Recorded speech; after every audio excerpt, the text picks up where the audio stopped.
Your charge calls and says there's a full arrest coming to your room. They're going to be here in 5 minutes. The clock is ticking. You have 5 minutes to quickly get ready. Do you know exactly how to prepare for an incoming full arrest? If not, you're in the right place. I'm an ER nurse and preceptor, and I've guided new nurses through these high pressure situations. In this video, I'm going to break down exactly how to prepare for a full arrest so you can stay calm, act fast, and be a valuable part of the team.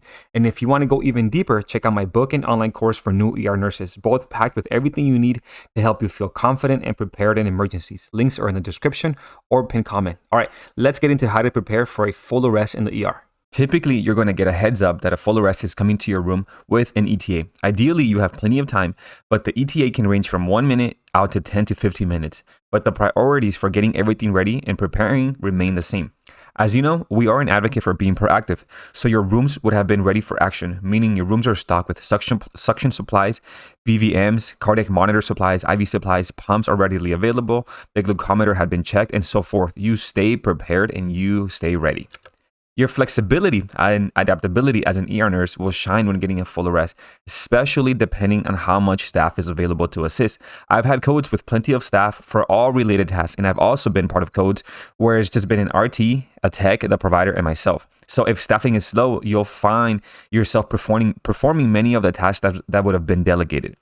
As a way of preparing, you also need to take a deep breath and try to remain calm with a cool head. I know how nerve-wracking it can be, especially in the beginning. Your heart's going to be racing. You may even feel a little bit anxious. But again, take a deep breath and focus on what you know. And again, you're going to have your preceptor there with you that will guide you throughout the whole process. And again, you'll get better with time. Now, 3 things need to happen simultaneously. You have to let essential staff know that the full code is coming. You need to gather supplies. And when the staff gets there, you need to assign roles. So essential staff is your provider, ensuring that you're aware and en route, your respiratory therapists, available techs, and fellow nurses that are able to assist with the code. Next, you have to gather the necessary equipment and supplies. So grab the crash cart, place it at bedside, and have the pads ready. Have suction ready, the bag valve mask ready, supplies to connect the patient onto the cardiac monitor, the glucometer, ECG machine, IV supplies, the IO gun, a pressurized normal saline bag, even the ultrasound machine. And the person on the crash cart needs to have the key medications that are given during a code ready, right? Already open and ready to be given. These are epinephrine, calcium chloride, and sodium bicarb. Again, if you're on the crash cart, they need to have these meds ready, the epi, the calcium, and the bicarb, and as well with the pressurized normal saline bag. Now, perhaps the most important of these to ensure a smooth code is assigning roles, right? Everyone needs to know what they're going to be doing during the code. So who is managing the crash cart? Hence, again, getting the meds ready and managing the use of the defibrillator. Who is starting the IV and or placing the IO and giving the meds? Who's connecting the patient onto the pads and the cardiac monitor? Who's doing CPR? Typically, RT or the provider will be on the airway, but sometimes if they aren't, who is on the airway, at least keeping a head, tail, chin lift and bagging? Who is going to check a glucometer, a glucose check for you? And you, as the primary RN, when there is adequate staffing, you will be at the entrance of the room with the provider, ensuring everyone is performing their tasks, and you are going to be keeping times as the primary nurse. Keeping times just means at what time did the patient arrive, what's their total downtime, when was the last epi, when is the next epi due, when is the next post check, and so forth. You're keeping those specific times, right? That's going to be your primary role. Now, before the patient arrives, you also need to communicate with your provider. You need to ask him, how often do you want epinephrine to be given? And again, it's typically going to be every 3 to 5 minutes, but you're keeping track, right? And then you have to ask him, how often do you want to do post checks? Or do they want to go off the end title? But you need to ask that ahead of time so that you know as you're keeping track. And then since you will be keeping the times as the primary nurse, you will also be in charge of notifying the team during the code when the next epi-amp and when the next post check is, right? So since you are in charge of the times, you coordinate this with your provider ahead of time so that they can focus on going over the H's and T's, on going over and trying to figure out why the patient coded, right?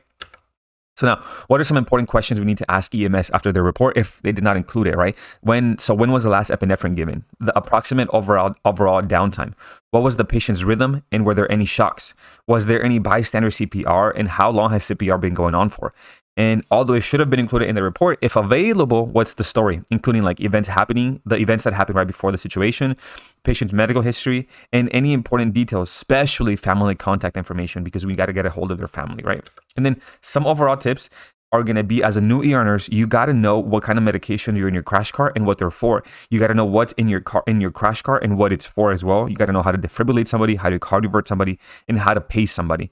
And you have to be proactive in doing a different role every time you're part of a cardiopulmonary arrest, so that by the time you are done with your preceptorship, you have an understanding of each task and each role. For example, you're going to be the person recording, you're going to be the person manning the crash cart, you're going to be the person in the room, placing the IV, placing the IO, giving the meds, getting them on the pads, doing all the room stuff. But you have to do each role during your preceptorship so you understand what happens as a whole. The ER can feel overwhelming, especially when you're new. I know how tough it is, trying to keep up, worrying about making mistakes, and feeling like you're always behind. That's exactly why I created these resources to help you gain confidence and take control faster. Our book is your go-to guide for essential ER knowledge, designed to give you exactly what you need without the fluff or overwhelm. It covers the most important ER concepts, including triage, ABCs, advanced life support, and critical emergency conditions, all explained in a clear, easy-to-digest format.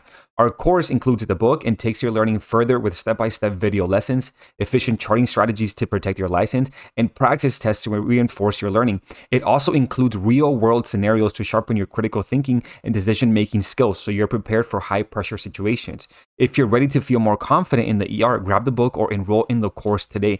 You can also access the course by joining the channel. Just click join. Links are in the pinned comment and description below. And as always, teamwork makes the dream work. And here at Emergency Chaos, we are proactive, not reactive.